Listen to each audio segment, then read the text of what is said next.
समय के पन्नों को पीछे पलटें तो एक ऐसा गांव मिलता है जहां घर कच्चे थे पर रिश्ते फौलाद से भी ज्यादा मजबूत। रामपुर गांव। यहाँ की सुबह अलार्म से नहीं बल्कि बैलों के गले में बंधी घंटियों की रुनझुन और पंछियों के चहचहाने से होती थी। इसी गांव के एक कोने में एक कच्चा सा मकान था जिसके सामने नीम का एक विशाल पेड़ खड़ा था। ये घर था रामू का। रामू एक सीधा साधा किसान जिसके चेहरे पर मेहनत की लकीरें किसी नक्शे की तरह खिंची थीं। और उसका साथी था हीरा। हीरा एक ऐसा बैल जिसे देखकर लगता था कि कुदरत ने उसे बड़े फुर्सत से गढ़ा है। ऊंचा कद, मजबूत कंधे और ऐसी सफेद खाल जैसे ताजा मक्खन। क्यों रे हीरा, आज नींद जल्दी खुल गई तेरी? देख तो सही, अभी लाली भी पूरी नहीं फूटी आसमान में और तू खूंटा उखाड़ने को तैयार है। मैं अच्छा समझ गया, तुझे भूख लगी है। रुक, सुमित्रा को जगाता हूँ, फिर तुझे बढ़िया सानी खिलाऊंगा। आज हमें बड़े खेत की जुताई शुरू करनी है, याद है ना? पिछले साल उस खेत में हमें धोखा दिया था, पर इस बार मुझे तुझ पर भरोसा है। रामू के घर की दहलीज पर सुमित्रा खड़ी थी, हाथ में पीतल का लोटा और आंखों में ममता। वो चुपचाप अपने पति और उस जानवर के बीच के अनोखे प्यार को देख रही थी। अरे ओ जी, अब बैल से ही बातें करते रहोगे या घर के अंदर भी आओगे? सुबह की चाय ठंडी हो रही है और हीरा के लिए मैंने रात को ही दाना भिगो दिया था, उसे दे दो। सुमित्रा, तुम मान या न मान, ये हीरा हमारी बातें सब समझता है। देख कैसे गर्दन हिला रहा है। इसे पता है कि आज घर में खुशी का दिन है।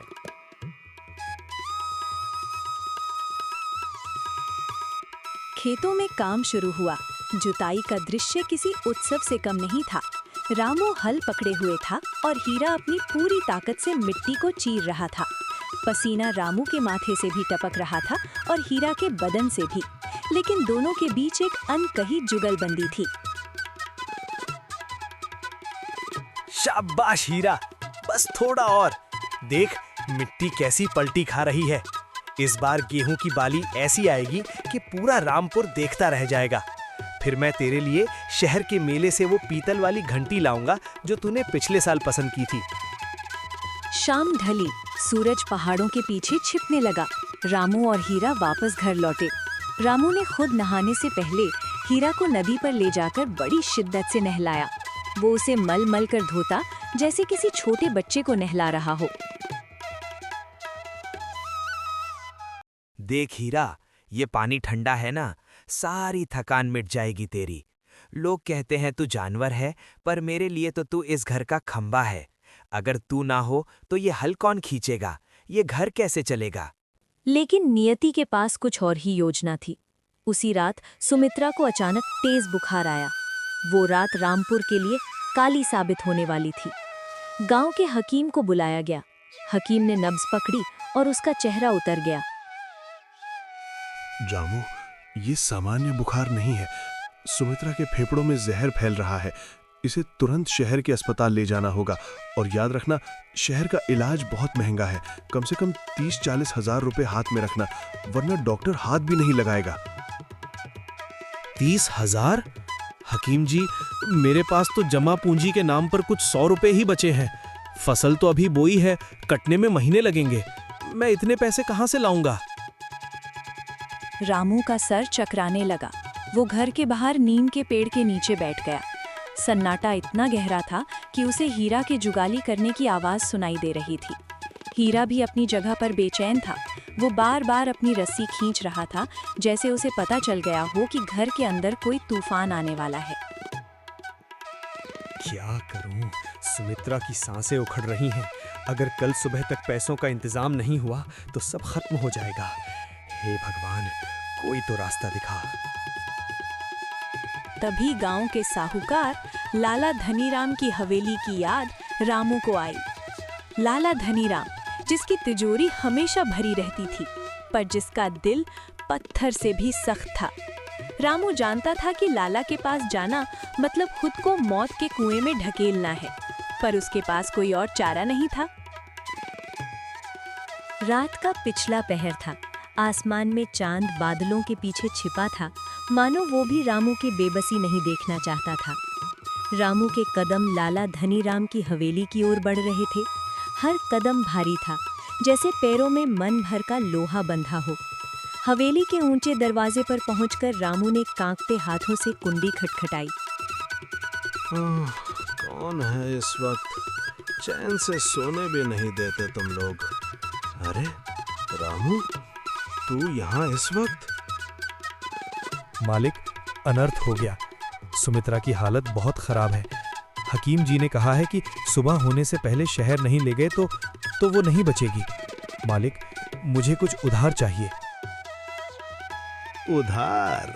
रामू, पिछला लगान तो तूने अभी तक चुकाया नहीं, और ये अकाल के दिन मैं कोई धर्मशाला तो खोलकर बैठा नहीं हूँ।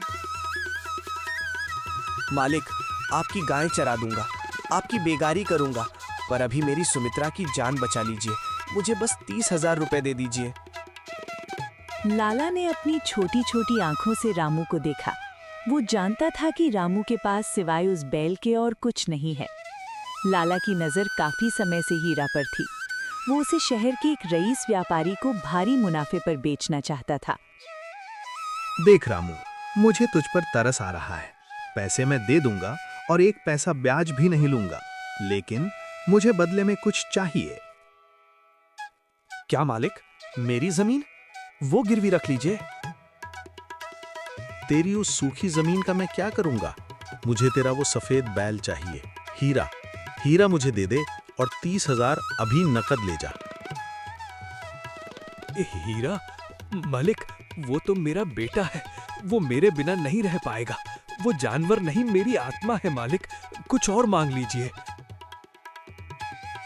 तो फिर सुमित्रा की आत्मा की शांति की दुआ कर रामू। जा, यहां से दफा हो जा। सुबह तक शायद वो भी ना रहे। रामू के कानों में सुमित्रा की खांसी की आवाज गूंजी। एक तरफ उसकी पत्नी की जिंदगी थी और दूसरी तरफ उसका वफादार साथी। रामू का सिर फटने लगा। उसने आंखें बंद की और उसे हीरा का चेहरा याद आया। अंततः ममता और कर्तव्य की जंग में मजबूरी जीत गई। ठीक है मालिक, हीरा आपका हुआ। मुझे पैसे दे दीजिए। रामू पैसे लेकर घर भागा। उसने सुमित्रा को एक बैलगाड़ी में लिटाया और शहर की ओर निकल पड़ा, लेकिन उसे हीरा से नजरें मिलाने की हिम्मत नहीं हुई। सुबह होते ही लाला के 2 लठैत भीमा और कालिया मोटे रस्से लेकर रामू के आंगन में पहुंचे।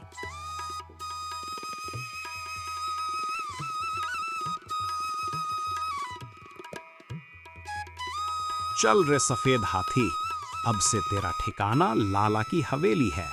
बहुत ऐश कर ली तूने इस गरीब के यहाँ। हीरा चुपचाप खड़ा था। उसने जैसे ही उन अजनबियों को देखा और रामू को वहां नहीं पाया, वो समझ गया कि कुछ गलत है। उसने अपने खुरों से मिट्टी खोदनी शुरू की और जोर से रंभाया। अरे, ये तो बहुत ताकतवर है। भीमा, मोटा वाला रस्सा डाल इसके गले में। लाठी निकाल, ऐसे नहीं मानेगा ये। हीरा को बेरहमी से पीटा गया। उसके सफेद बदन पर लाल लकीरें उभर आईं। उसे घसीटते हुए हवेली ले जाया गया। वो बार बार पीछे मुड़कर अपनी छोटी सी झोपड़ी को देख रहा था।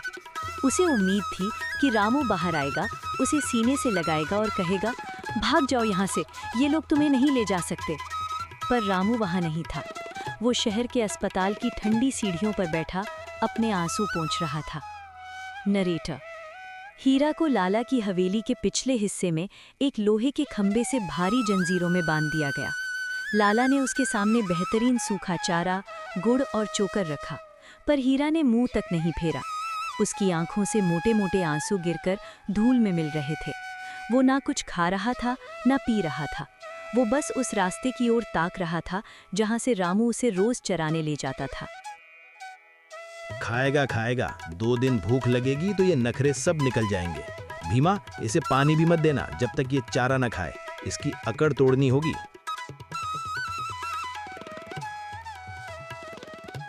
उधर शहर में सुमित्रा का इलाज शुरू हो गया था।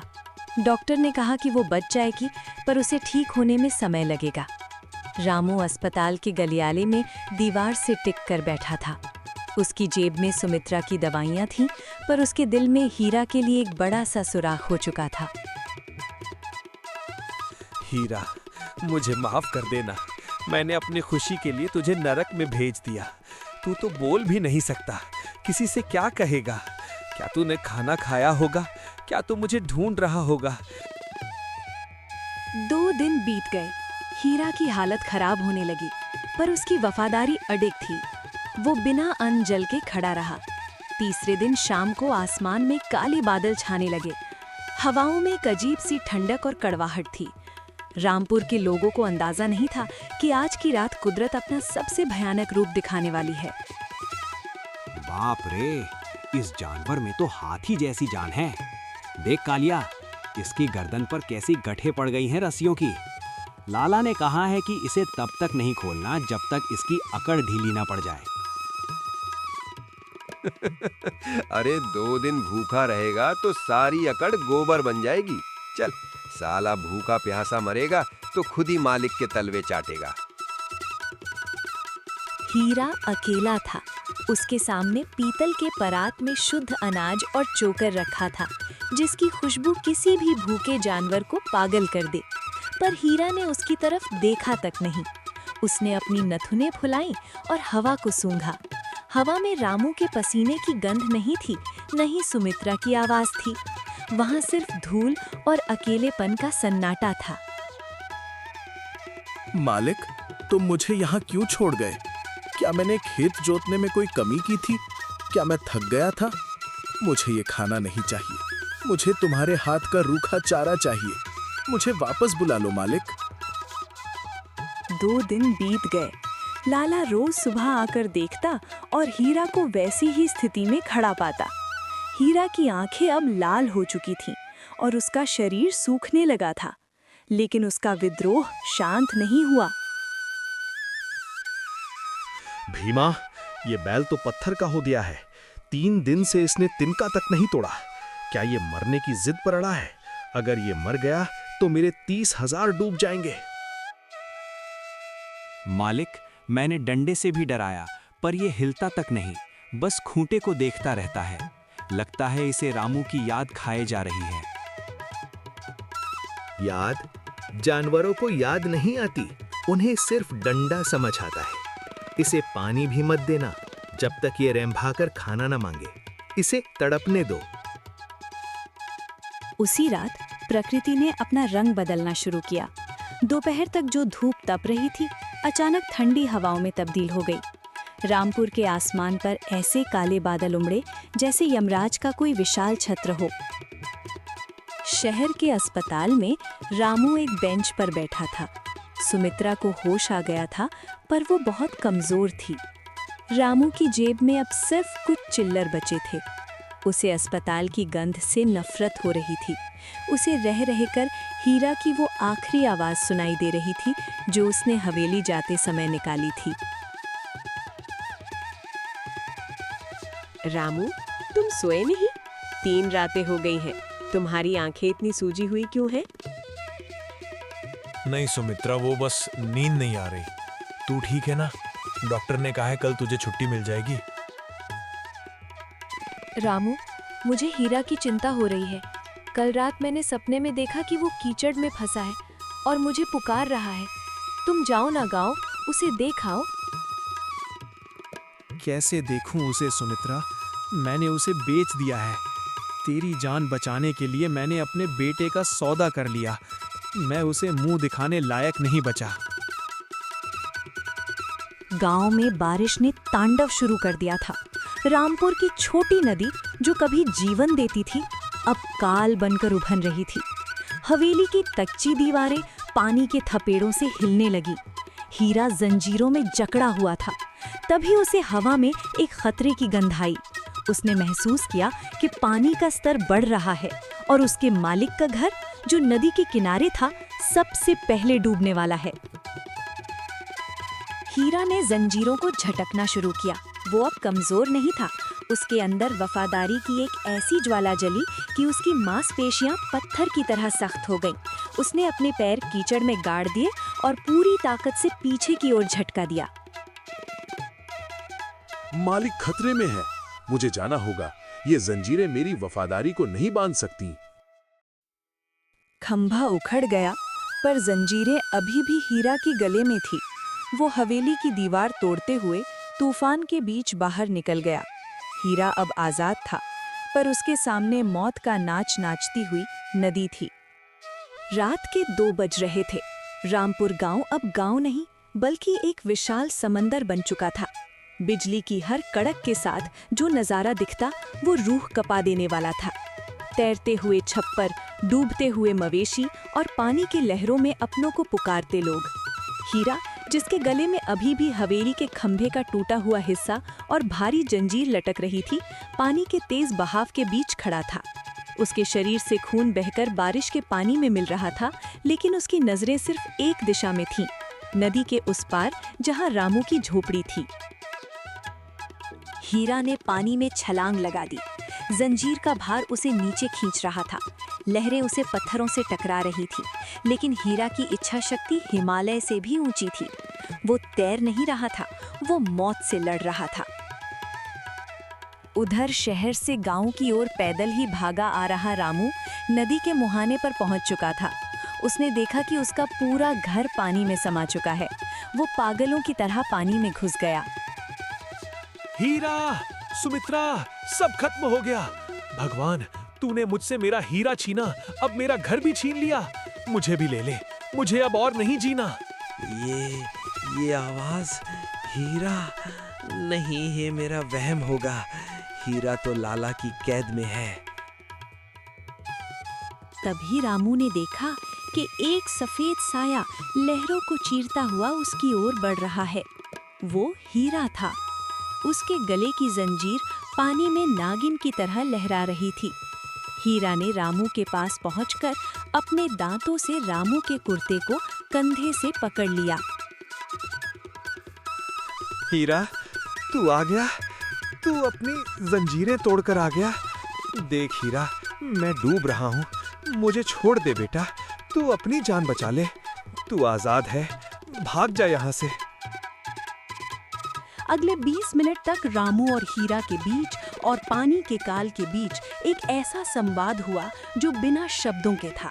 हीरा डूबता, फिर ऊपर आता, रामू को संभालता और आगे बढ़ता। अंततः हीरा ने रामू को गांव के उस ऊंचे टीले की मिट्टी पर ला पटका जहां बाढ़ का पानी नहीं पहुंच सका था। बच गए, हम बच गए हीरा। तूने फिर मुझे बचा लिया। मैंने तुझे बेचा, पर तूने मुझे खरीदा है अपनी जान देकर। हीरा टीले पर गिर पड़ा। वो बुरी तरह कांप रहा था। ठहर हीरा, मैं अभी किसी को बुलाता हूँ। कोई तो होगा यहाँ। बचाओ, कोई मदद करो। तभी वहां लाला धनीराम अपने लठैतों के साथ पहुंचा। वो अपनी हवेली डूबने के डर से ऊंचे स्थान पर आया था। उसने देखा कि उसका महंगा बैल अधमरी हालत में रामू के पास पड़ा है। पकड़ो इसे, ये मेरा माल है। रामू, तूने इसे चुराया है। देख, इसने मेरा खंबा तोड़ दिया, मेरी हवेली की दीवार गिरा दी। इसका हर्जाना कौन देगा? हर्जाना? लाला, हर्जाना तू देगा। तूने इसे भूखा रखा, तूने इसे जंजीरों में जकड़ा। देख इसके गले का ये जख्म नहीं, तेरी इंसानियत का जनाजा है। हाँ लाला, हमने देखा है। ये बैल तैरकर रामू को बचा कर लाया है। अगर आज तूने इसे हाथ लगाया तो पूरा गांव तुझे इसी नदी में फेंक देगा। लाला गांव वालों का गुस्सा देखकर सहम गया। उसने पहली बार देखा कि वफादारी की ताकत दौलत से कहीं बड़ी होती है। वो चुपचाप पीछे हट गया। बारिश अब धीमी पड़ चुकी थी। सुबह की पहली किरण बादलों को चीर कर निकली। हीरा ने अपनी आंखें खोली और रामू के चेहरे को देखा। उसकी आंखों में अब कोई शिकायत नहीं थी, बस एक सुकून था। अब हम कभी अलग नहीं होंगे हीरा। सुमित्रा ठीक हो गई है। वो घर आएगी तो तुझे अपने हाथों से गुड़ खिलाएगी। बस तू हिम्मत मत हारना। हीरा ने अपनी पूंछ धीरे से हिलाई, मानो कह रहा हो, मेरा काम पूरा हुआ मालिक। उसने गहरी सांस ली और रामू के गोद में अपना सिर टिका दिया। सूरज की सुनहरी किरणें अब टीले पर फैल चुकी थीं। पानी धीरे धीरे उतर रहा था, पर रामपुर की मिट्टी आज एक महान बलिदान की गवाह बन चुकी थी। रामू हीरा का सिर अपनी गोद में लिए बैठा था। उसे लग रहा था कि हीरा बस थक कर सो गया है, पर जब हीरा के शरीर की गर्माहट कम होने लगी और उसकी धड़कनें खामोश हो गईं, तो रामू का कलेजा फट पड़ा। नहीं हीरा, आंखें खोल बेटा, देख सूरज निकल आया है। अब कोई लाला तुझे नहीं ले जाएगा। तू आजाद है हीरा, तू आजाद है। उठ, हमें घर जाना है। सुमित्रा तेरा इंतजार कर रही होगी। पूरा गांव वहां जमा था। लाला धनीराम भी दूर खड़ा अपनी गीली आंखों से ये दृश्य देख रहा था। उसने चुपचाप अपने पास रखे जमीन के कागजात और वो सौदा फाड़ दिया। आज एक जानवर ने उसे सिखा दिया था कि दौलत से जिस्म खरीदा जा सकता है, रूह नहीं। रामू, मेरा हीरा कहाँ है? देखो, मैं उसके लिए गुड़ और ताजा चारा लाई हूँ। हीरा, उठो ना। रामू और सुमित्रा ने हीरा को उसी नीम के पेड़ के नीचे दफनाया जहां वो बचपन से बंधता था। रामू ने उसके गले से वो खूनी जंजीर निकालकर लाला के चरणों में फेंक दी और प्रण लिया कि वो अपनी बाकी जिंदगी बेजुबान जानवरों की सेवा में बिताएगा। आज भी रामपुर गांव में वो नीम का पेड़ खड़ा है। लोग कहते हैं कि वो पेड़ सबसे ज्यादा फल देता है, क्योंकि उसकी जड़ों में हीरा जैसा पवित्र दिल सो रहा है। वफादारी कभी मरती नहीं, वो एक कहानी बनकर दिलों में जिंदा रहती है। हीरा चला गया, पर वो रामू के आंगन में एक ऐसी याद छोड़ गया जिसकी चमक वक्त की कोई धूल धुंधली नहीं कर सकती।